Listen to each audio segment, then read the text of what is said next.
waxbarashadu waa aasaaska iyo guusha nolosha sida daraaddeed muddadii 25 sanaad ee Soomaaliland jirtay waxa gobolada iyo magaalooyinkeedaba ku soo badanaya goobaha waxbarasho ee gaarka loo leeyahay iyo kuwa ay gacanta ku hayso dawladda Jamhuuriyadda Soomaaliland taamid lamida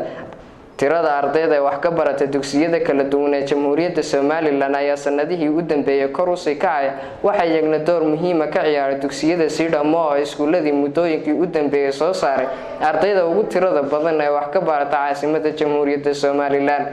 marxalada kala sareeya oo dugsigu soo maray kadib waxa uu hadda isugu jira qaybaha kala duwan ee kala dugsiyada hoose dhexe dugsiyada sare qaybaha lagu barto luqadaha kala duwan iyo koorasyada sida IT-ga saxaafadda xisaabaadka iyo engineering-ka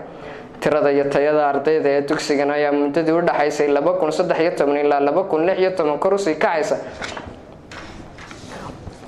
waxa uu sidoo kale maamuluhu ka hadlay 6 sano ee u dambeeyay tirada guud ee ka qalin jabisay dugsiyada Sidam qaybaheeda kala duwan waxa uu carabka ku adkeeyay maamuluhu inuu hadafkooda gaarka yahay sidii uu soo saari lahaayeen arday tayo iyo tiraba leh horumarna gaarsiiyeen nafahooda waddankoodana wax u qabta mid kamid ah maamulka dugsiyada Sidam oo ka shaqeynaya marxaladihii kala duwan ee dugsigu soo maray tirada ardayda lagu bilaabay iyo haatan celiska guud tirada ardayda wax ka barata dugsigaas bismillaahir rahmaanir rahiim كلية Sidam College waxaa la aasaasay sanadii 2006 waxaa lagu bilaabay tiro yar oo aad u kooban oo aan saa u sii badnayn laakiin imika tirada ardayda ah meesha college ka dhigtaa waxay ka kooban tahay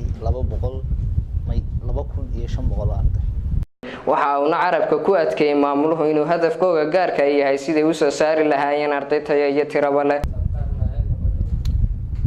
waxaan ku rajooynahay inay noqdaan arday buuxiya kaalmaha kala duwan ee baahiyaha bulshada